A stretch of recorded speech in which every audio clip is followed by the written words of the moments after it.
Vamos a nuestro texto de estudio. De acuerdo al Evangelio de Mateo, ese estudio que venimos realizando, capítulo 10. Estoy seguro que usted de una vez va a conectar estos nombres: Simón Bolívar, José Antonio Páez, Antonio José de Sucre, Francisco de Miranda, José Félix Riva, Pedro Camejo, Manuel Gual, José María España, Rafael Urdaneta, Carlos Sublet, José Francisco Bermúdez, Santiago Mariño, José María Vargas, Juan Bautista Arismendi y otros tantos nombres que la historia pues forman parte de nuestra historia, de la historia de nuestra independencia, de los próceres.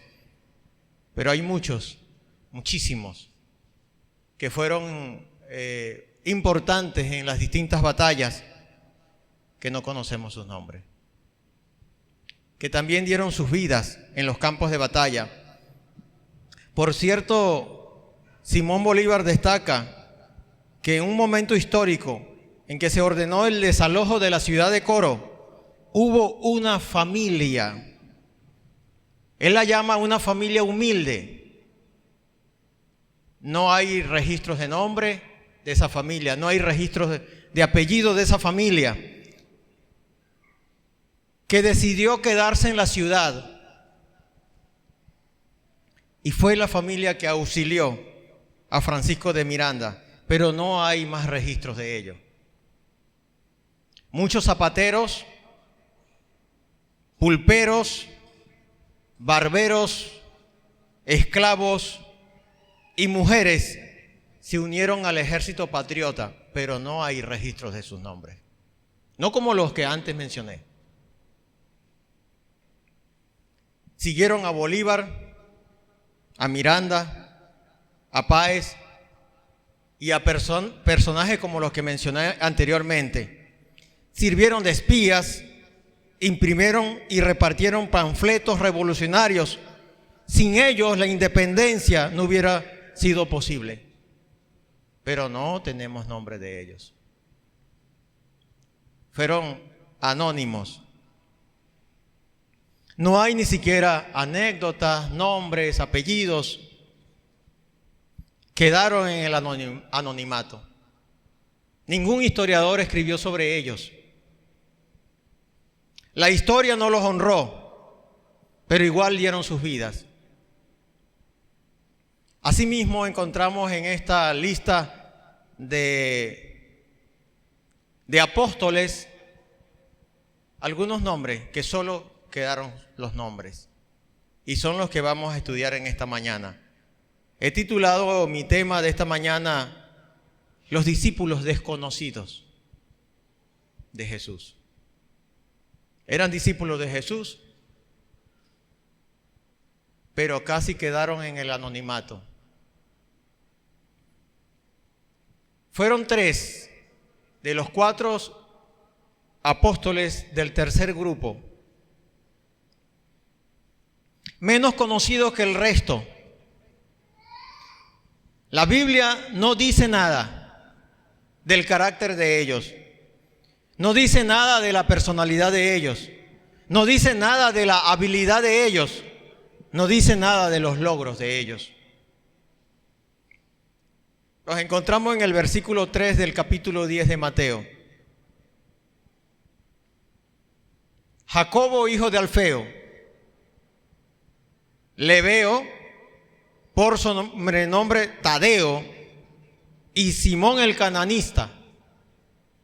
Cualquier dato que vayamos a compartir hoy tiene que ver de pronto al grupo que ellos pertenecían, pero no hay mayores datos o registros en la Biblia, sino nombres, y de la cual podemos deducir algunas cosas. Vamos a ver el primero de ellos, a revisar el primero de ellos. Jacobo, hijo de Alfeo. Vamos a ver qué extraemos de los pocos datos bíblicos que tenemos de este hombre, que formó parte, indudablemente, de los discípulos o de los apóstoles de Jesús. Jacobo se identifica, Mateo lo identifica como hijo de Alfeo, para distinguirlo de otros Jacobos que existían para aquel entonces. Estaba un Jacobo que formaba también parte de este grupo, que era Jacobo, hijo de Zebedeo. Y el Espíritu Santo guía a Mateo a hacer referencia de su padre para hacer distinción entre uno y otro. Y había otro Jacobo que era medio hermano de Jesús. A este se identifica como hijo de Alfeo. Es una de las cosas que encontramos en este dato. En Marcos hay otro dato que nos da la Biblia, pero es un dato muy pequeño, pequeñísimo dato, y que nos arroja algo de luz. Marcos, capítulo 15,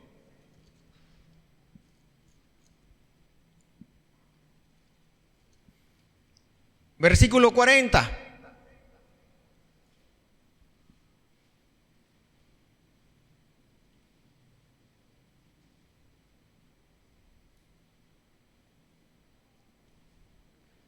Una vez que Cristo, nuestro Señor Jesús, el Cristo, fue crucificado, nos relata lo siguiente, 15:40 de Marcos.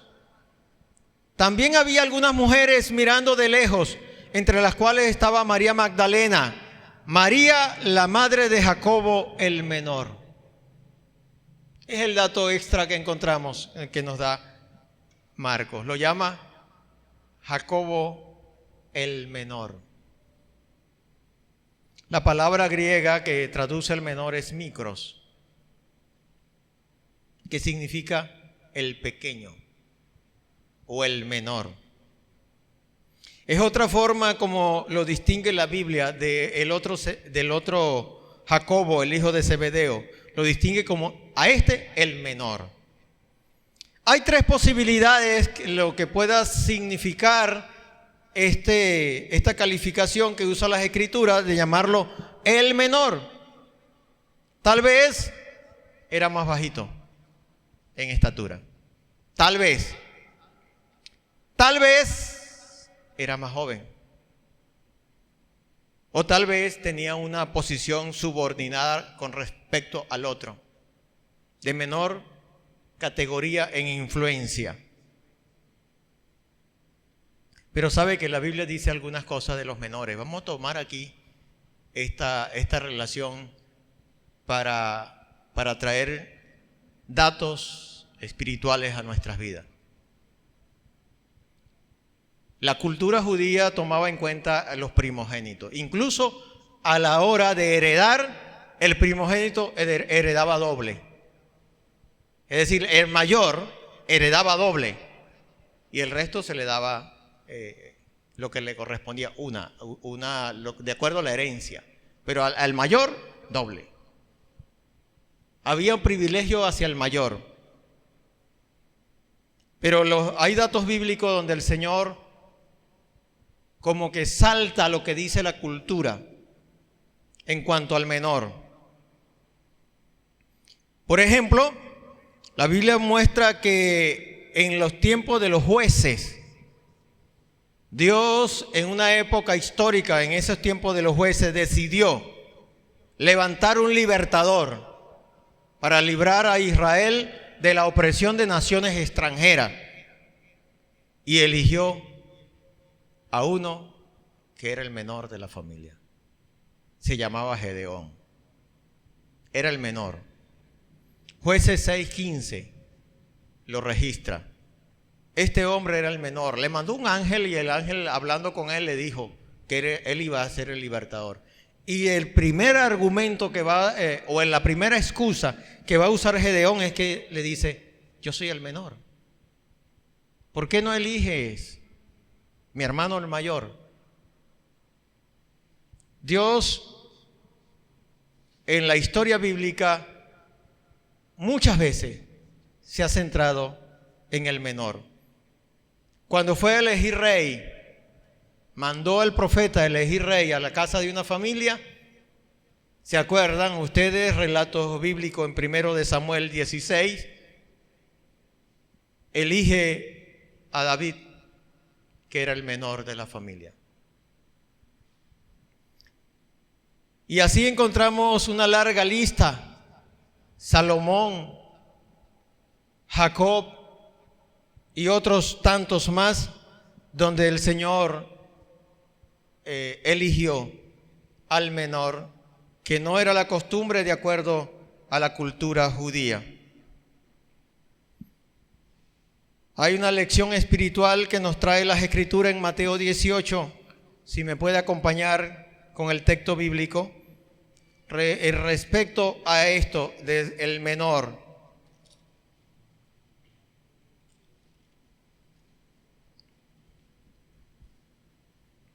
Capítulo 18, la mayoría de nuestras Biblias tienen un título: ¿quién es el mayor?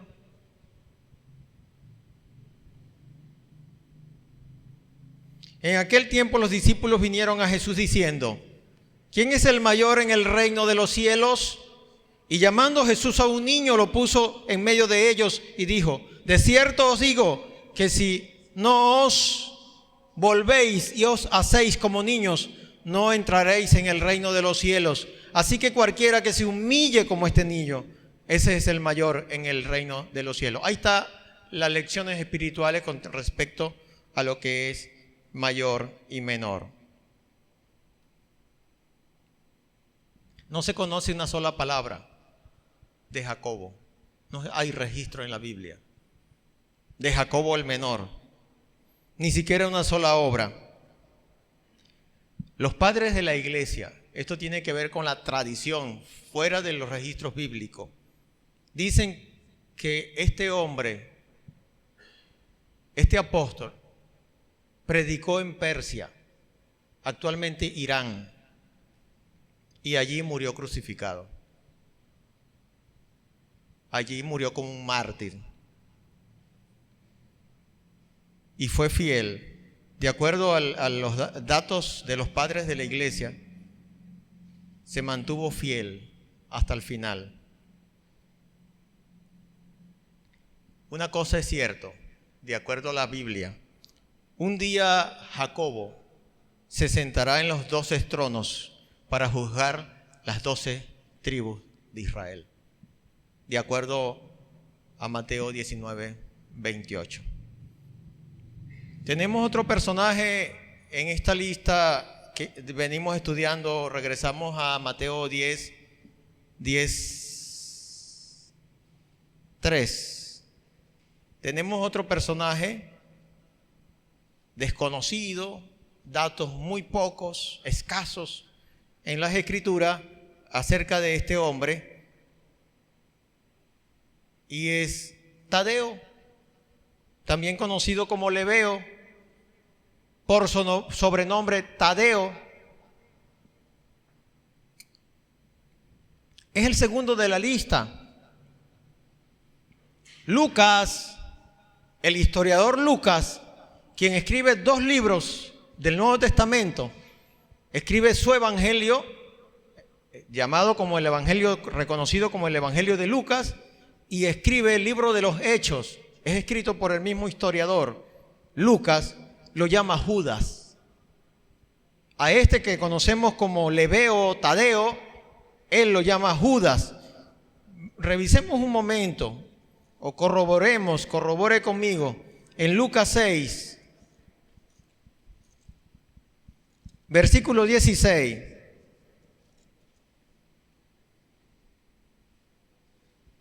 Lo llama Judas, hermano de Jacobo, y Judas Iscariote, que llegó a ser el traidor.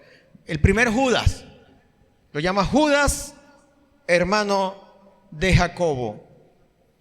Probablemente este era el nombre original del que conocemos como Tadeo, Judas. Mateo lo llama Lebeo y con sobrenombre como el sobrenombre Tadeo. Lebeo y Tadeo son sobrenombres de Judas, no el Iscariote, que eran añadidos por amigos y familiares. Eran nombres descriptivos, así como a alguien llamamos el negro o el enano. Yo he escuchado a las personas que le dicen el enano, el orejón, porque describen algo de él. De pronto tiene las orejas grandes y entonces le colocan ese nombre descriptivo o sobrenombre. El gordo, el flaco, hemos escuchado muchísimos nombres descriptivos. Por cierto, tenemos una sociedad donde usan los sobrenombres para recargar defectos.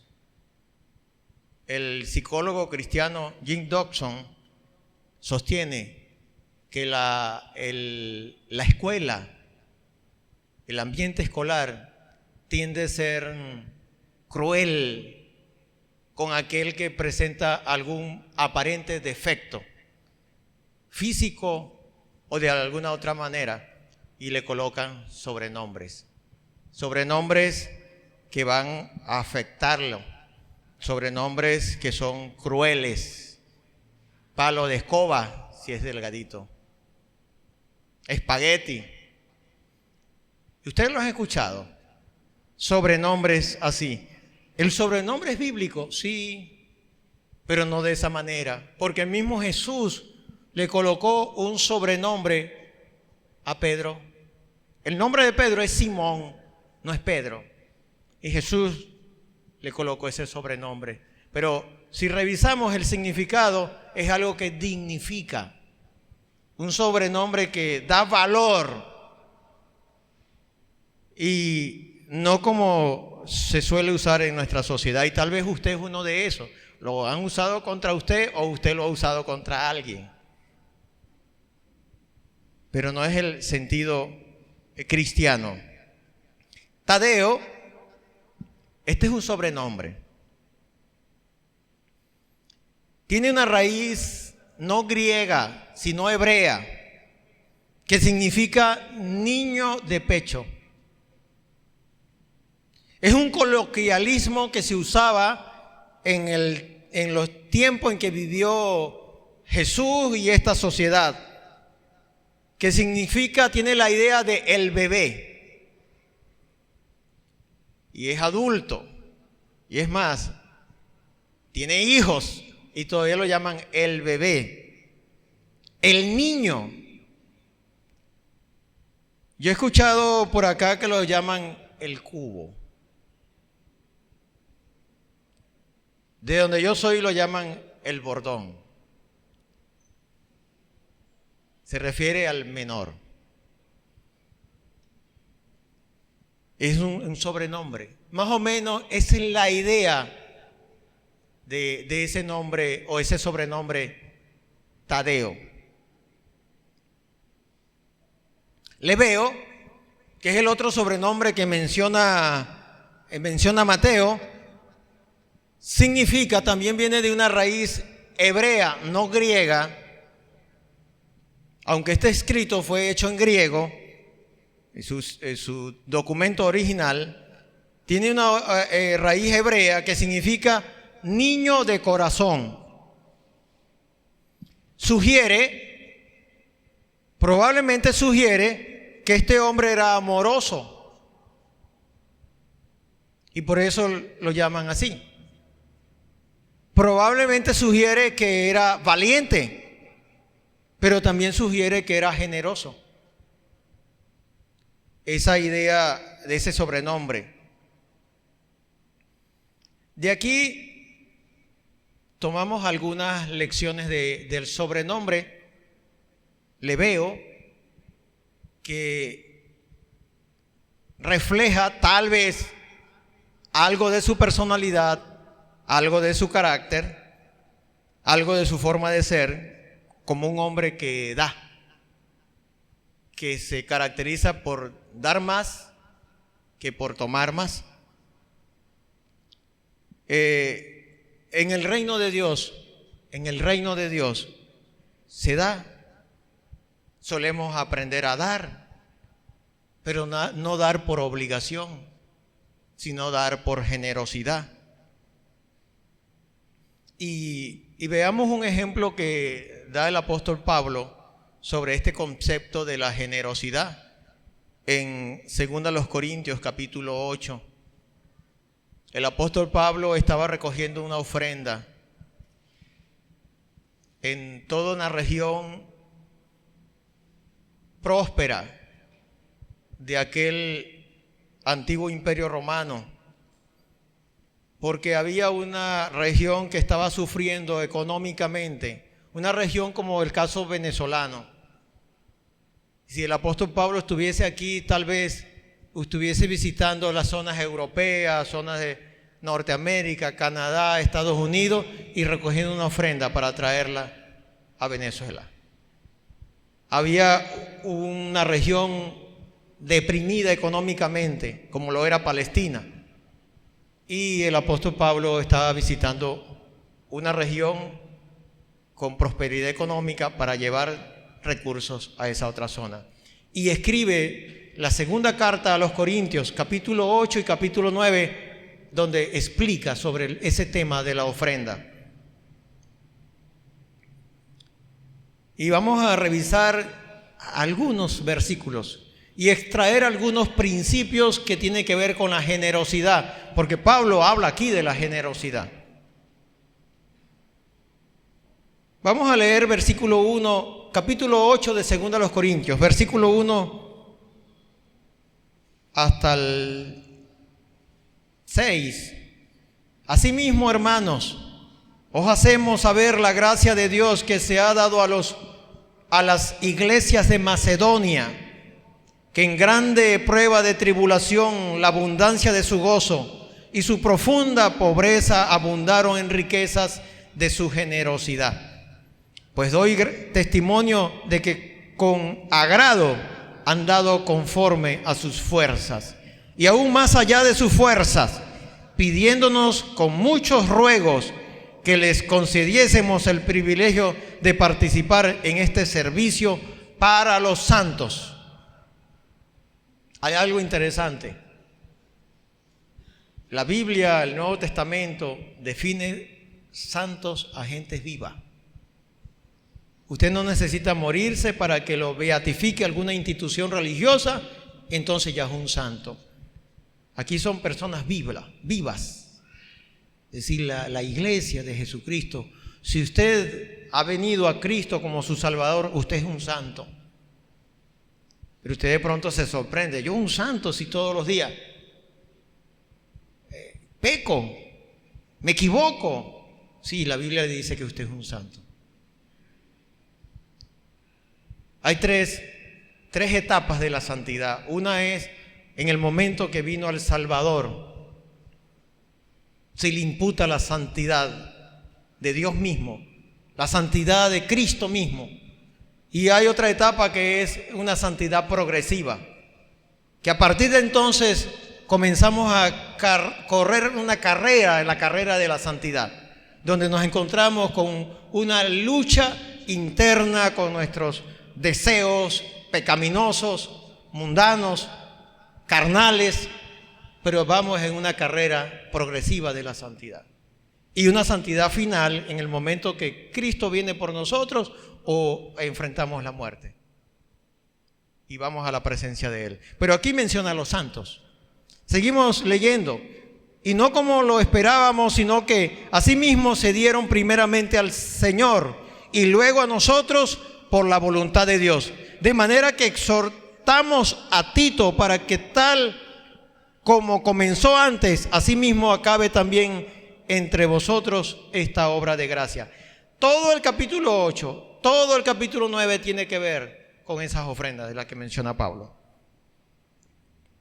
Pero vamos a extraer algunos principios que tienen que ver con el acto de la generosidad, de dar. Eso sucede también en un matrimonio, en una familia. En una familia o en un matrimonio damos y recibimos.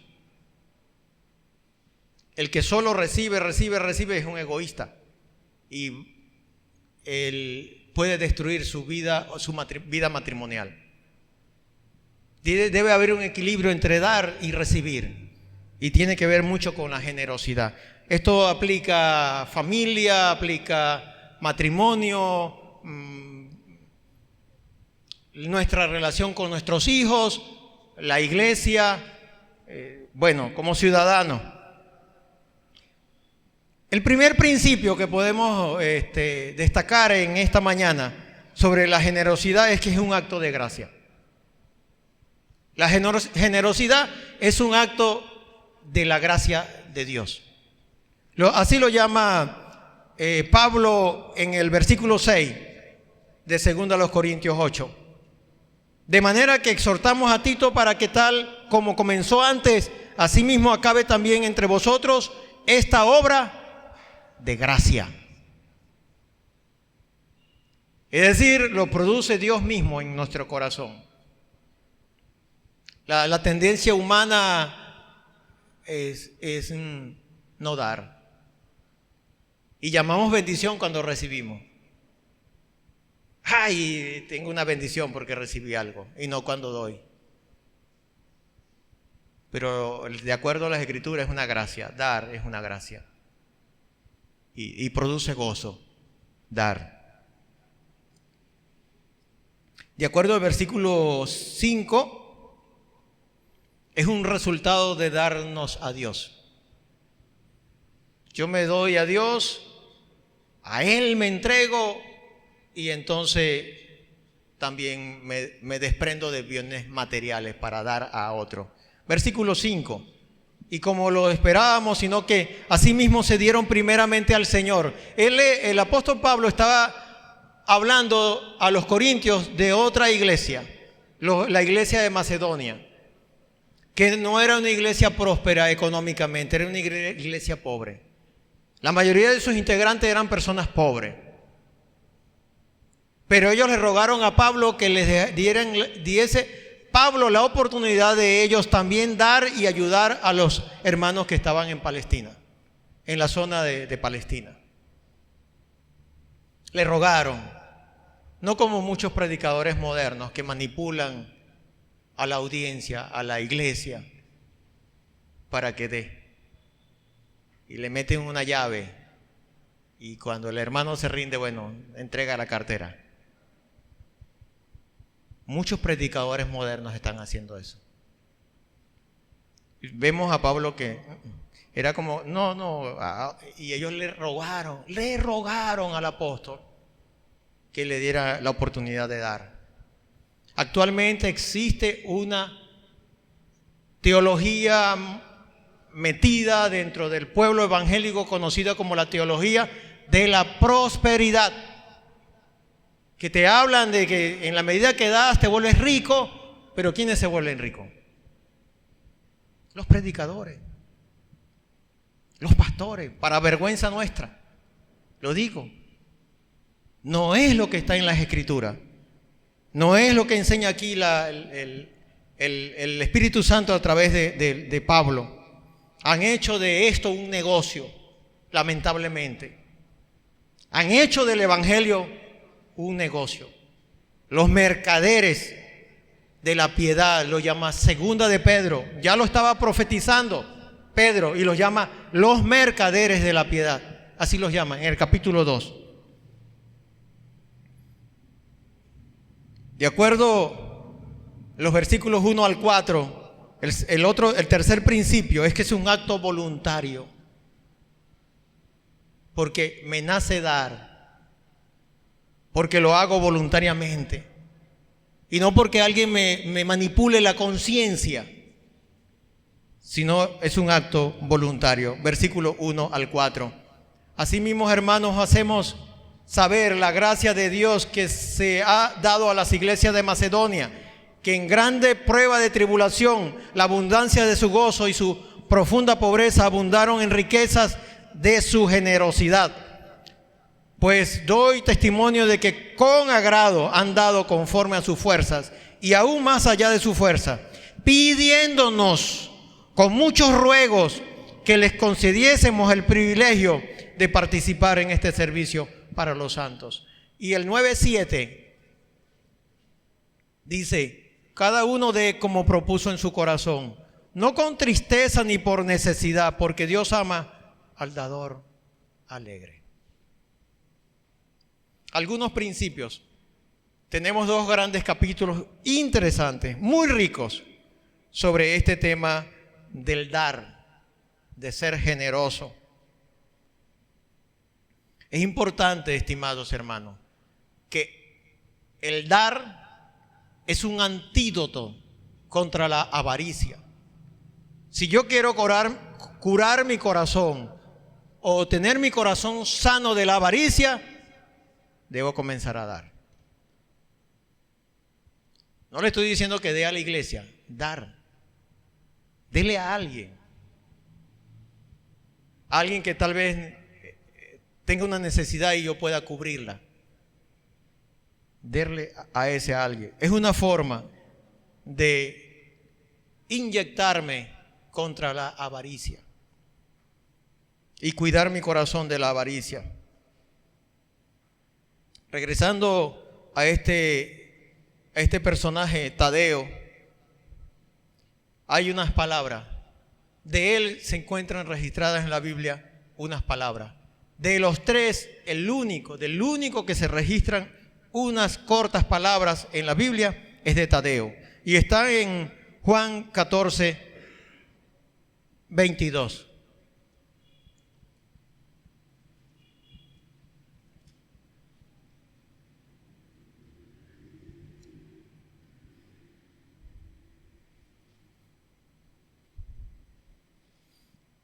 Voy a leer desde el versículo 15, Juan 14:15. Está hablando Jesús. Si me amáis, guardad mis mandamientos. Y yo rogaré al Padre y os dará otro consolador para que esté con vosotros para siempre. El Espíritu de verdad, el cual el mundo no puede recibir porque no le ve, ni le conoce. Pero vosotros le conocéis porque mora con vosotros y estará en vosotros. Y no os dejaré huérfanos, vendré a vosotros, y todavía un poco, y el mundo no me verá más, pero vosotros me veréis, porque yo vivo, vosotros también viviréis. En aquel día vosotros conoceréis que yo estoy en mi Padre, y vosotros en mí, y yo en vosotros. El que tiene mis mandamientos y los guarda, ese es el que me ama, y el que me ama será amado por mi Padre, y yo le amaré y me manifestaré a él. Le dijo Judas, no el Iscariote: Señor, ¿cómo es que te manifestarás a nosotros y no al mundo? Esas son las únicas palabras registradas de él. Le hace una pregunta a Jesús de lo que Jesús estaba diciendo. Y Jesús dijo, me manifestaré a él. Está hablando de los discípulos. Y entonces él le pregunta, ¿cómo es que te manifestarás a nosotros y no al mundo? Tadeo malinterpreta a Jesús. No lo entiende. No entiende las palabras de nuestro Señor Jesucristo. Tadeo pensaba solo en la revelación externa, visible. Él estaba viendo a un Cristo terrenal, un Mesías terrenal, un Mesías político, no un Mesías espiritual. Porque los judíos en aquel entonces y todavía siguen esperando un Mesías político, terrenal. En aquel entonces que le levantase una revolución y derrocaran o se liberaran del imperio romano. Así era lo que esperaba.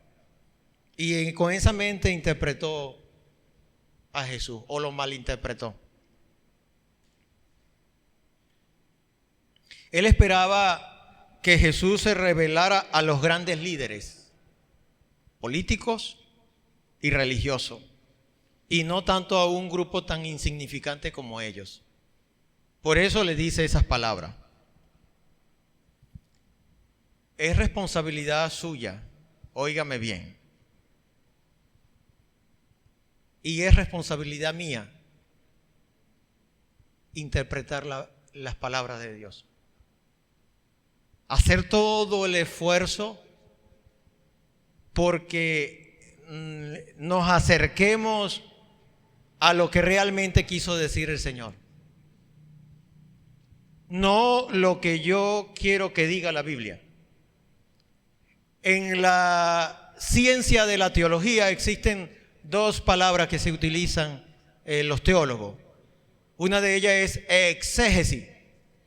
La exégesis consiste en extraer el pensamiento original del autor bíblico. Es la exégesis. Por eso se hace todo un esfuerzo con la ciencia de la teología para ver o conocer qué quiso decirnos, en este caso Mateo, o Juan, o el Señor mismo a través de estos escritores. Eso se conoce como exégesis. Tal vez usted ha escuchado o ha leído sobre los exégetas. Son los estudiosos los que tratan de acercarse al pensamiento bíblico. Y está otra palabra que es eisegesis. ¿Se dan cuenta que se parecen? Exégesis es la primera, la segunda eisegesis. La segunda se refiere al cuando me acerco al documento bíblico, voy con mis ideas.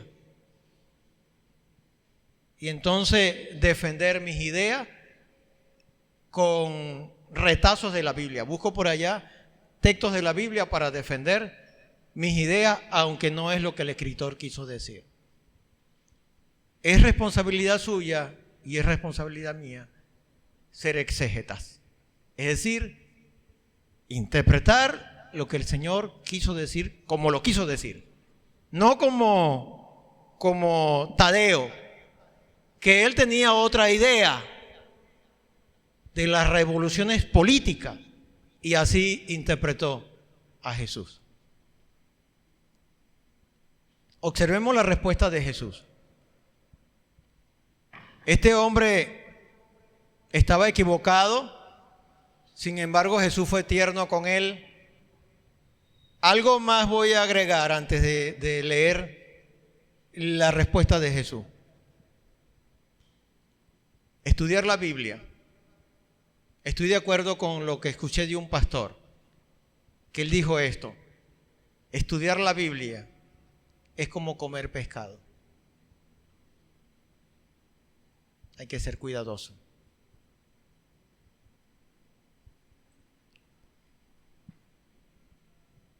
Veamos versículos 23 y 24, la respuesta de Jesús a Tadeo. Respondió Jesús y le dijo: el que me ama, mi palabra guardará, y mi Padre le amará, y vendremos a él, y haremos morada con él. El que no me ama, no guarda mis palabras, y la palabra que habéis oído no es mía, sino del Padre que me envió. En otras palabras, es como que voy a tratar de colocarlo en otro lenguaje. Jesús le dijo: Tadeo, tienes que tener sintonía conmigo.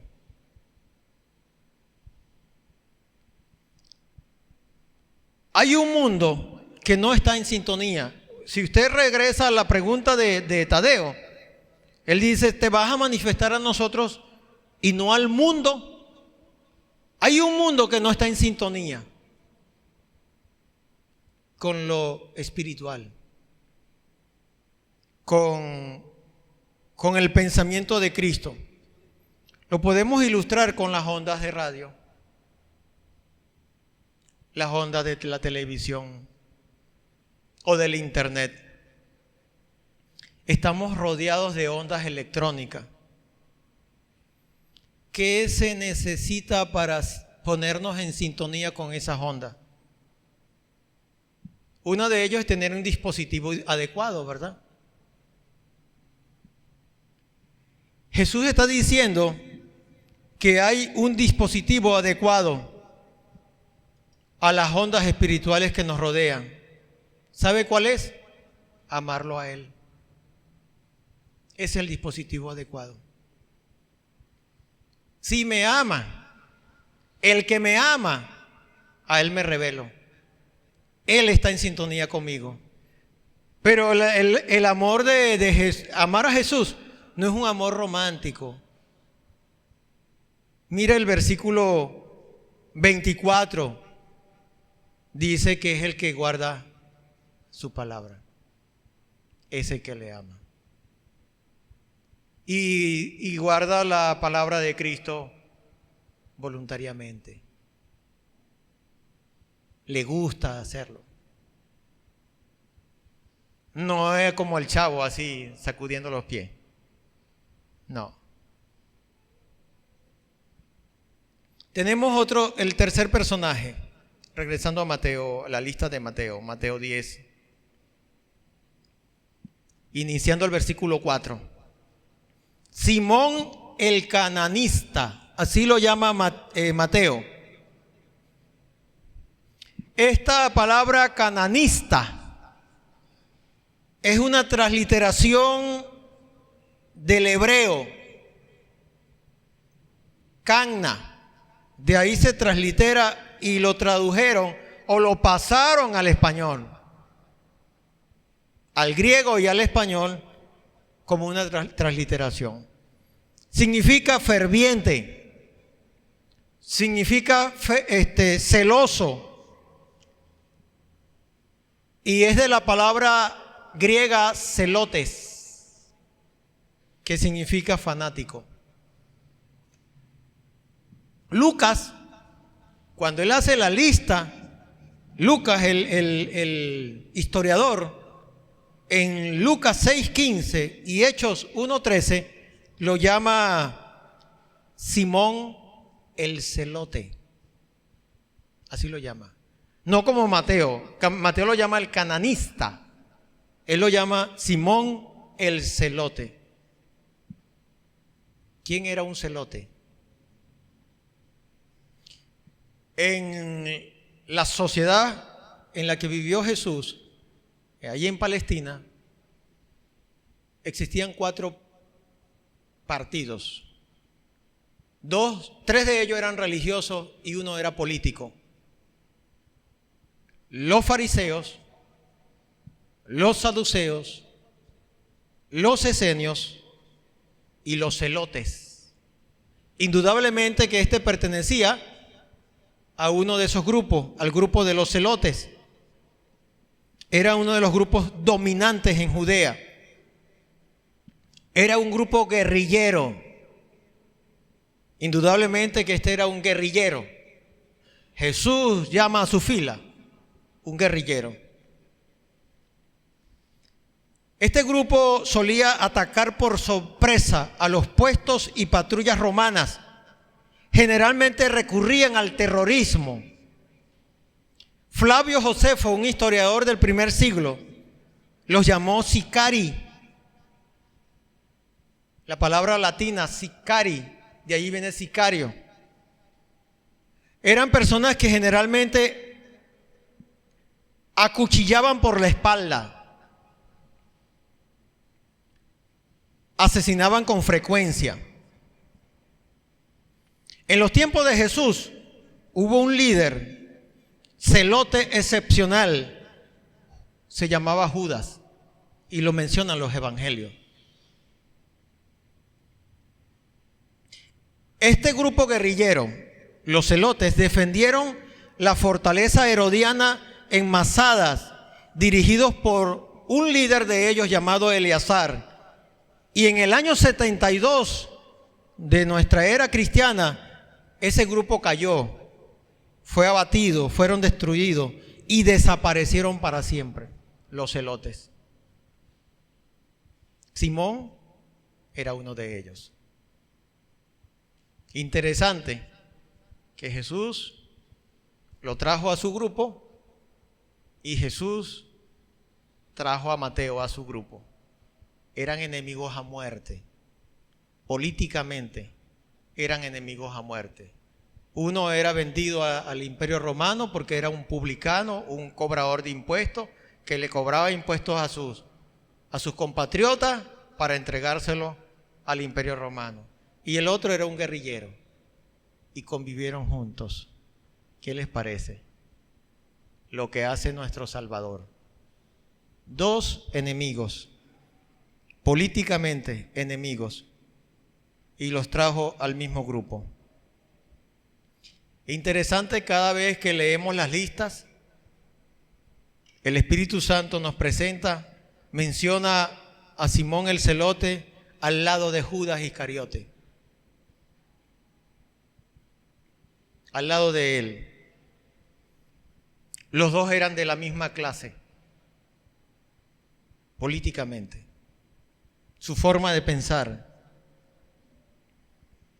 Los dos estaban preocupados por un Mesías material, por un Mesías terrenal, no por un Mesías espiritual. Las motivaciones eran parecidas, pero los dos terminaron en direcciones distintas. Los dos se separaron. Uno rechazó a Jesús. Cuando él se dio cuenta, no, este no es, entonces decidió venderlo, lo traicionó. Y el otro se convirtió en un devoto de Jesús. Estos tres personajes que hemos revisado su historia, lo que pudimos conseguir de ellos en la escasez que hay en el dato bíblico, ellos se unieron a los santos desconocidos, anónimos del Antiguo Testamento, cuando el autor de los Hebreos escribe lo siguiente: otros experimentaron vituperios. Esos otros se refieren a esos anónimos. Y azotes. Y además de esto, prisiones y cárceles. Fueron apedreados, aserrados, puestos a pruebas, muertos a filo de espada. Anduvieron de acá para allá, cubiertos de pieles de ovejas y de cabras, pobres, angustiados, maltratados, de los cuales el mundo no era digno, errando por los desiertos, por los montes, por las cuevas y por las cavernas de la tierra. Y todos estos, aunque alcanzaron buen testimonio mediante la fe, no recibieron lo prometido. Amado Señor, gracias por la palabra que me has permitido exponer en esta mañana. Gracias por estas vidas, de lo que tú permitiste que se escribiera en la Biblia sobre estos hombres anónimos. Solo tenemos unos nombres y algunos sobrenombres, y lo demás lo deducimos de lo que pudieron haber hecho. Lo cierto es que tú los lavaste, tú los redimiste. Tú un día los vas a sentar en esos tronos para juzgar a las naciones, a la nación de Israel, a las 12 tribus de Israel. También algunos de nosotros tampoco tenemos fama, no somos tan conocidos. Tal vez en nuestra vida cristiana anónimos. Sin embargo, tú nos has llamado en medio de ello a serte fiel, Señor. Por eso a ti acudimos y pedimos tu dirección, tu fuerza, tu poder operando en nosotros, Señor. Oramos en el nombre de Cristo Jesús. Amén.